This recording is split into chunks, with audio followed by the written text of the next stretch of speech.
Que la paix et la grâce de Dieu soient avec vous tous aujourd'hui, mes frères et sœurs. Aujourd'hui, nous allons faire Marc 10 du verset 1 jusqu'au verset 12 et nous allons commencer par grâce du vivant. Amen. Père, nous te disons merci pour ta grâce et ta miséricorde, Seigneur. Merci pour le moment de ta faveur. Nous venons de ta présence. Nous te disons merci, Père, au nom de Jésus-Christ. Amen. Amen. Comme je dis en votre prière, nous allons faire Marc 10 du verset 1 jusqu'au verset 12 et nous allons commencer par grâce du vivant. Amen. Amen. Jésus étant parti de là, se rendit dans le territoire de la Judée au-delà du Jourdain. La foule s'assembla de nouveau près de lui et selon sa coutume, il se mit encore à enseigner. Les pharisiens l'abordèrent et pour l'éprouver, ils lui demandaient s'il est permis à un homme de répudier sa femme. Il leur répondit, que vous a prescrit Moïse. Moïse, dit-il, a permis d'écrire une lettre de divorce et de répudier sa femme. Et Jésus leur dit, c'est à cause de la dureté de votre cœur que Moïse vous a donné ce précepte. Mais au commencement de la création, Dieu fit l'homme et la femme. C'est pourquoi l'homme quittera son père et sa mère et s'attachera à sa femme, et les deux deviendront une seule chair.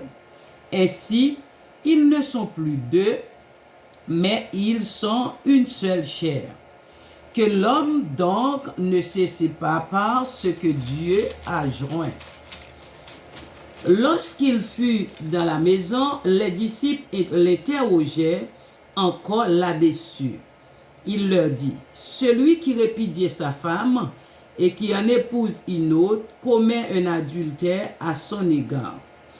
Et si une femme quitte son mari en épouse un autre, elle commet un adultère. Amen. Par grâce au vivant. Amen. Jésus étant parti de là, se rendit dans le territoire de la Judée, au-delà du Jourdain. La foule s'assembla de nouveau près de lui, et selon sa coutume, il se mit encore à l'enseigner. Les pharisiens l'abordèrent, et pour l'éprouver, ils lui demandèrent s'il est permis à un homme de répudier sa femme. Il leur dit, que vous a prescrit Moïse? Moïse, dit-il, a permis d'écrire une lettre de divorce et de répudier sa femme. Et Jésus leur dit, c'est à cause de la dureté de votre cœur que Moïse vous a donné ce précepte.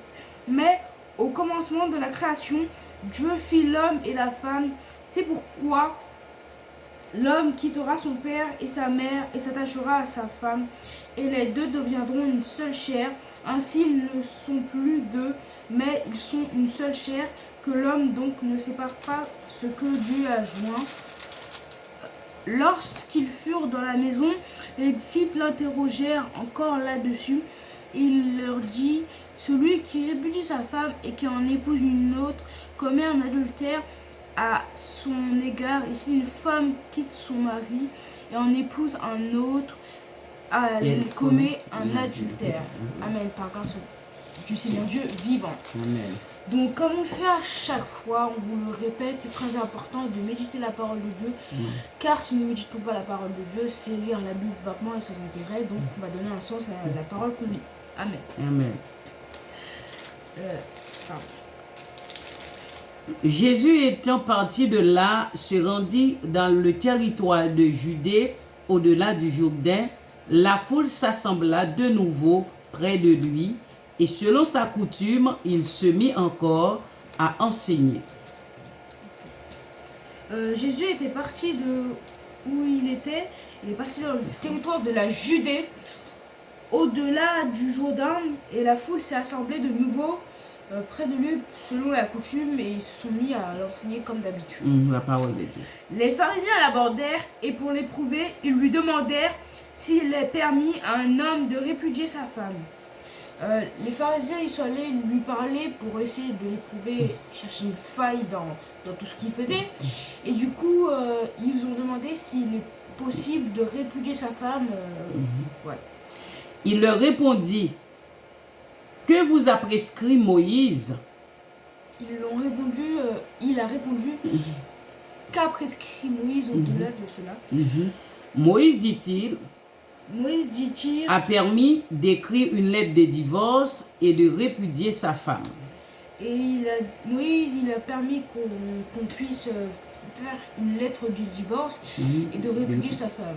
Maintenant c'est un peu comme ça, mais c'est pas totalement comme ça que ça devrait être. Voilà. Nous allons voir.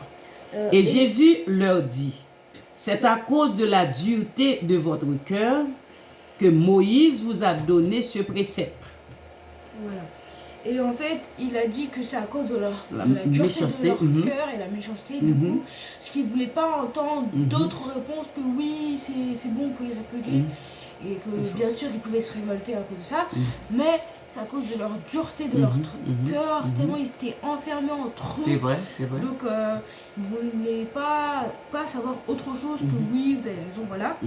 Du coup, il est obligé de dire, de faire un précepte et qu'ils peuvent faire ce qu'ils veulent. Mais au commencement de la création, Dieu fit l'homme et la femme. Mais au commencement de la création où il a tout créé, Dieu, ben, il a créé l'homme et la femme. Et point, l'homme qui trompe la femme. Verset 7. C'est pourquoi l'homme quittera son père et sa mère et s'attachera à sa femme et les deux deviendront une seule chair. Oui, c'est deux versets ensemble. C'est pourquoi l'homme il va quitter ses parents, son père et sa mère, et il va s'attacher à sa femme. Et les deux vont devenir une seule chair, c'est-à-dire qu'ils vont se compléter l'un à l'autre. Ainsi, ils ne sont plus deux, mais ils sont une seule chair. Ok? Maintenant, après ce moment, ben, ils sont plus deux, ils sont une seule chair et ils se complètent l'un à l'autre, comme je viens de le dire. Que l'homme donc ne sépare point ce que Dieu a joint. Donc l'homme n'a pas le droit de se séparer avec sa femme, et voilà, parce que Dieu a mis un homme et une femme en couple, pas d'autres personnes qui se mettent en couple avec, pas d'autres. Maintenant là, voilà. c'est dangereux. Il y a n'importe. On va pas parler de ça parce que c'est pas le sujet. C'est mais pas, bon. oui. Lorsqu'ils furent dans la maison, les disciples l'interrogèrent encore là-dessus. Quand ils sont allés dans la maison, les disciples l'ont interrogé encore là-dessus. Il leur dit, celui qui répudie sa femme et qui en épouse une autre commet un adultère à son égard. Il lui a dit voilà, que celui qui trompe sa femme et qui en épouse un autre commet un adultère auprès de sa femme. Du coup, c'est pas vraiment cool pour non seulement la femme, mais pour ta vie spirituelle, quoi. Tu t'écartes de Dieu. Et si une femme quitte son mari et épouse un autre, elle commet un adultère. Si une femme trompe son mari et épouse un autre, divorce, voilà, elle commet un adultère. Parce que quand tu te maries avec quelqu'un, tu fais le lien jusqu'à la mort qui nous sépare, pour le meilleur et pour le pire. Et du coup, c'est comme si tu disais la promesse que tu as fait à Dieu et à ton mari ou à ta femme, tu l'avais bafouée avec juste un petit moment. Donc, on peut pas faire ça, quoi. Voilà. C'est pas facile. C'est pas facile. Question? Ah oui. Nous voyons le sujet du mariage, c'est pas aussi facile. Voilà, il y a des règles bien sûr à respecter, il faut se compléter et il faut aussi vivre. Nous devons bien surveiller avant de marier, voilà. Du coup, demandez au Seigneur, calmez-vous, réfléchissez avant de faire quoi que ce soit. Des décisions. Prenez le temps. C'est ça le sujet, prenez le temps. Amen. Du coup, on voit dans cette parole que les pharisiens ont encore raté l'occasion de prendre un vice contre Jésus. C'est vrai. Et qui sont toujours là malgré les défaites affligeantes. Du coup, on voit que c'est pas bien de prendre une autre mari, une autre femme. Et avant de se marier, il faut se calmer c'est très important. Et réfléchir un temps, un minimum, pour savoir si on est prêt ou pas. Donc, on va prier pour la fin. Amen. Amen. Nous avons besoin de la volonté de Dieu avant de se marier. Voilà. Très important. Oui, Seigneur, nous te disons merci pour ta parole. Seigneur, nous avons besoin de toi. La vie est si difficile, Seigneur, surtout dans les foyers, Seigneur, la vie est si difficile. Nous avons besoin du courage de la force, Seigneur, de ta présence bénie, ta présence de miséricorde, Seigneur, dans notre foyer, Seigneur. Nous te disons merci pour ta grâce. N'oublie pas, Seigneur, la vie est si difficile. La chaîne ne peut pas avancer, mais avec toi, Seigneur, nous ferons des exploits. Nous avons besoin de toi. Merci pour ta parole bénie, Seigneur. Nous te disons merci dans le gros nom précieux de Jésus-Christ. Amen. Gloire à Jésus. Que le Seigneur vous bénisse, mes bien-aimés. Commentez, likez, abonnez-vous, Amen. partagez. Le Seigneur vous bénisse. Amen, Au revoir. amen. Gloire